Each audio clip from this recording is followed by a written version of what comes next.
writing a story for a video game, then you know how important it is to balance player autonomy with good character development.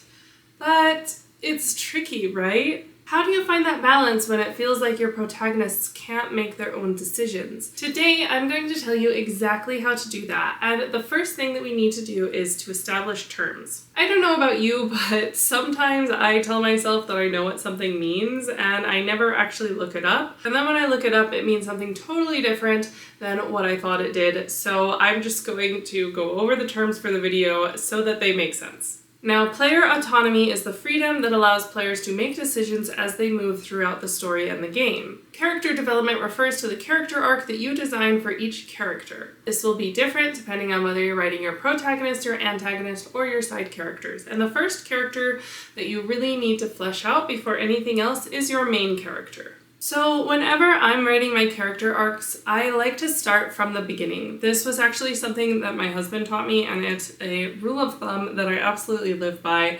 because if you start at the end and then work your way back to the beginning, you're really able to think about how you want the story and the character arc to develop. So for example, let's say we're talking about Jill Valentine. If you were trying to write out the character arc for Jill Valentine, you would start at the end, which is that she gets into the helicopter with the vaccine. And of course, then you can go all the way back to the beginning from that one scene, starting with her nightmare in the apartment. This is honestly a good rule of thumb whether you are writing a character, a plot, or anything in between. I've used it for Dungeons & Dragons campaigns, I've used it for my story, I use it for my character arcs. Literally anything that you're writing that has some kind of growth or some kind of journey can benefit from the rule of starting backwards. There's a few basics that every character needs, and if you want them in greater detail, I have a video linked in the top right corner. But basically, what you need to know is that your character needs a goal, they need positive and negative traits, and they need agency. And agency is the big one here. Because how do you give a character agency when your player needs to be able to make all of the choices related to the plot? For my example here, I'm going to refer to my favorite video game, which is Persona 5. I've logged over 600 hours in the game. I don't know how many playthroughs that is, but that's a lot of hours. It is my favorite game. I have it tattooed on my back. It's just, I love Persona 5 so much. But Ren is the main character in Persona 5, and if you think that we should go by the other name, let me know in the comments, because I also think we should go by the other name, but Ren is the only one I can ever remember, and Ren is the one that Atlas has made the official name, so we can't really argue with that. But Ren's positive traits are that he is protective and loyal. Besides his positive traits, there's also some traits that are sort of in a gray area because he's rebellious and he can't tolerate unethical behavior, which for the context of the story are positive traits, but society might view them as negative traits because they kind of make him an outcast. He doesn't just want to be another sheep walking through life and letting the supernatural forces dictate his actions. The last thing is that he's willing to take risks, and this is the closest thing to like his most negative trait. But the most important thing I want to touch on right now is agency, because Persona 5 is a very linear game. It doesn't seem like Ren makes any of his own decisions, because throughout the game, the player is making every single decision for him, even down to whether he studies or learns how to make coffee with Sojiro in the evenings. There's a point about, I don't know, halfway through the story where Morgana gets upset because he doesn't feel like he has any role with the team anymore. So he goes off and kind of runs away, and everybody is stressed out trying to look for him and trying to bring him back. When he finally comes back, Ren is given a choice. Now obviously Ren is going to keep Morgana on the team because he's one of the only healers in the team, but that's not what we're talking about. No. Ren is protective and he is loyal. When Morgana comes back to the team, he understands that Morgana had a little bit of a mental breakdown and needed to get a little bit of space and come back. And then once Morgana came back, Ren was willing to welcome him back to the team with open arms. There was no question in his mind that Morgana was a member of the team, even though Morgana felt like he didn't deserve to be there anymore. So this is an example of when Ren was given agency, and as the leader of the Phantom Thieves was able to make a decision that helped the team as a whole. The players didn't really get an option here. There might have been a dialogue choice, but no matter what your dialogue choice was, you were going to keep Morgana on the team. Now, you also have to develop stories with the side characters. And side characters are one of the best ways to implement good storytelling without making it entirely reliant on player choices. It's a good break for the player to just kind of sit back and get to know the other characters. And a really good example of this is the, I don't remember what they're called, but they're the purple quests in the Hoyoverse games. So like when you're getting to know the characters, there's the one quest where you have to go with Dan Heng in Honkai Star Rail, and you have to go and kind of like discover his past, so to speak, after he's opened up the waters, and I can't remember exactly how it goes, but I know at the end there's a standoff between him, Blade, and Yao Qing, and Yao Qing attacks both him and Blade, and they have to team up together and fight him. Overall, you're accompanying Dan Heng but really the story is about Dan Heng, and it's about his development and his growth as a character, and it really doesn't matter what choices you make as a player. So it's a good way to give the players a little bit of a break from a maybe otherwise intense storyline. And I'm going to talk about the Hoyoverse games a little bit later because they're an excellent example of video game writing. I think that the writing is phenomenal in all of the games that I've played so far. But again, I'm going to touch on that at the end of the video, so be sure to stay tuned. But the autonomy in these side quests is created with dialogue choices. It doesn't impact the final storyline. Like, regardless of what you tell Dan Heng, he's still going to team up with Blade to fight Yao Qing. But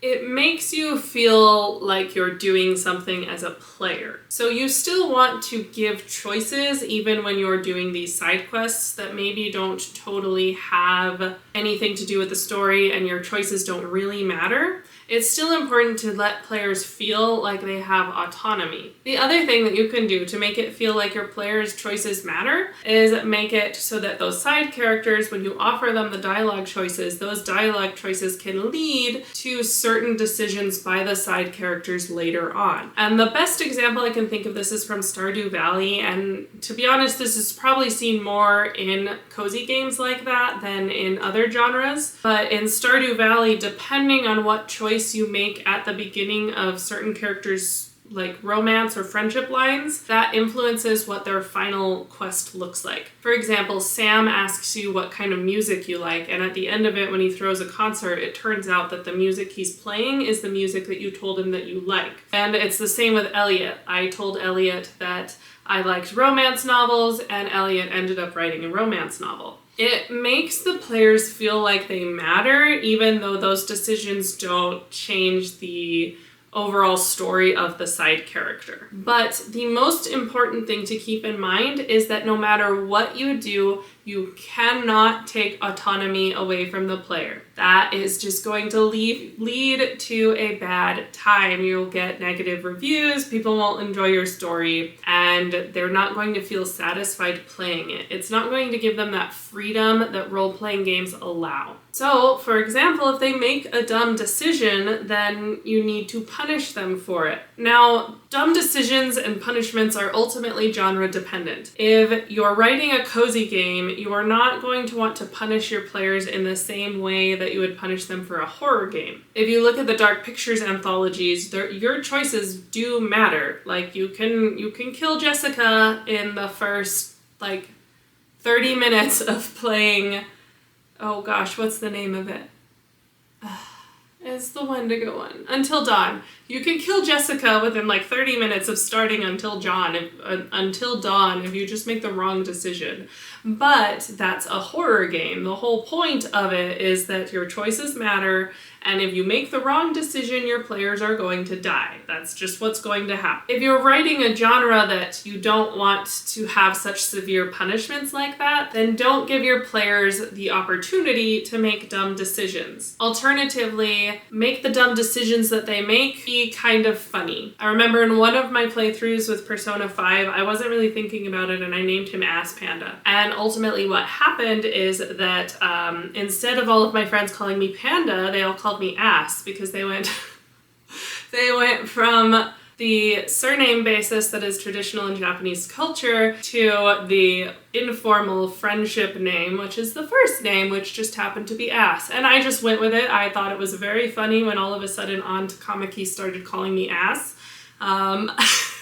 But probably would not have named him that if I had thought about it a little bit harder, but it made for a funny story. So those are kind of opportunities where you can kind of punish your players for making dumb choices in a more cozy game kind of environment. But really just think about your genre and think about how the decisions that your characters make will matter based on your genre more than just punishing them for bad decisions. And ultimately, if you're doubtful about whether or not you should put the decision in, if your genre is leaning more towards the cozy side, don't give your players decisions that they're going to regret. And then if your genre is leaning more towards the horror side, then give them lots of decisions that they might regret later, just depending ultimately on what your genre is. Now, if you're writing a linear story, autonomy can seem a little bit difficult because your story is very straightforward. Linear games are more in a realm where choices don't matter. So what you need to do in that instance is make it so that they have options to choose during free time. There always has to be a balance when you're writing a game between like plot and core storyline and what would be like free time or like free play. This is really obvious in Persona 5. When you're in the palaces and you're exploring the palaces, you're on a deadline to get things done for the plot. Whereas you have some time in between palaces to kind of get your character ready to, maybe you're struggling with your health, so you decide to do more training in your room, or maybe you want to develop your confidence, so you go to the gym with Ryuji more, stuff like that. I talk about it in my Strong Female Characters video, which you can find a link to in the top right character, but characters need to have hobbies, and hobbies create more character autonomy and character agency. For example, Ren has a lot of different hobbies. He has studying, he has going to the coffee shop, he has developing his confidence, he has leveling up his hit points, he has exploring the metaverse so that he can get more rewards. Other games you see this with gardening or home decor, you see like hobby activities that your players can enjoy and engage in, and that's really helpful for making it feel like your players have more autonomy in a linear game. Another game to look at, which does not have daily schedule allowances like that, is Resident Evil. Resident Evil creates player autonomy by giving you the option to explore or to not explore. And I think a lot of players who play games like Resident Evil are, they want to 100% everything, so they want to get all the secrets, they want to get all the items, they want to make the map blue instead of red. Exploration becomes player autonomy in that linear game. The other thing is that your survival is highly dependent on whether or not you actually explore those places in those zones. There's lots of little things you can do when you're actually designing the game and like doing the map system and the development and whatnot to reward the dopamine system, which is ultimately what video games thrive off of. So for example, just changing the map from red to blue in Resident Evil, that triggers a dopamine response because it's like, oh, I collected everything. There are different types of people, obviously, and different types of people thrive off of different things. So in the book Feel Good Productivity by Ali Abdaal, he talks about this a lot. I think he says that there's 8 different types of people, or maybe it's 12. Let's just pull the book out and look. This is one of my favorite books. You'll find a link to it in the description. But the main thing that we are looking at is the types of people. I think it's in play. Ooh, I was right the first time. It's 8. So the 8 play personalities are collector, competitor, explorer, creator, storyteller, joker, director, and kinesthete. And so I am a collector. He tells you to pick your top 2, and I am a collector. And so when that map goes from red to blue, that really makes me happy because I'm like, oh, I've collected everything. So you really want to think about the genre that you're playing and how you can trigger dopamine rewards for different types of people while creating player autonomy in a linear game. Now, the last thing I want to talk about is the never-ending story. You see this a lot in newer games. especially games that are trying to replicate the Hoyoverse games. Other games have tried to do it, but they have not done it as well as, I don't even know what genre to call that. I'm just gonna call it Hoyoverse right now. If you know the genre name, put it in the description. But it's you know, it's a role-playing game, but it's the way they intermingle the gacha system with the role-playing game is just very unique. Like, it's totally different from games like World of Warcraft and Skyrim. So Hoyoverse kind of started this with Genshin Impact, but they made a mistake in that they limited it to 7 gnosises. I might not be saying that right because I played in Japanese. But they fixed this by the time they got to Honkai Star Rail, because in Honkai Star Rail, the train is fueled by adventure. So they could just keep creating planets and the game is a never-ending story. Whereas with Genshin Impact, their mistake was once you get the 7th Gnosis and you go and finish the story, there's nowhere else to go after that. And I think they realized this mistake after shortly before they released the Fontaine region, because that's when they started adding more regions to I want to call it Zhongli's region because obviously there's only one thing that's important about that region, but I don't remember what it's called because it's just Zhongli's region. But they resolved it in their subsequent games with Honkai Star Rail and Zenless Zone Zero. And what they've done is that each zone is tied to its own story. So they add in new supporting characters for you to engage with. They have an isolated linear story. They add in the side quests so that you can take a break from the more intensive linear story. And when it's well written, it can allow for endless player loyalty, because your players are hooked. They want to keep playing. They want to see where it goes. They want to see what happens. And so if you write the story really well, one thing that you have to do is you have to tie in each of the small stories with your core story. You'll notice that there is, in Honkai Star Rail, there is a large overarching story, which is that you are carrying a Stellaron and you have to figure out what that's all about. There's a prophecy, and you have to keep going. In Zenless Zone Zero, you have the AI, and the AI fairy is going to do something, but I haven't played that much Zenless Zone Zero because, to be honest, it took more of my mental energy that I wanted to put into a game right now. I'm raising 2 toddlers. It's kind of hard for me to commit that much attention to a game right now.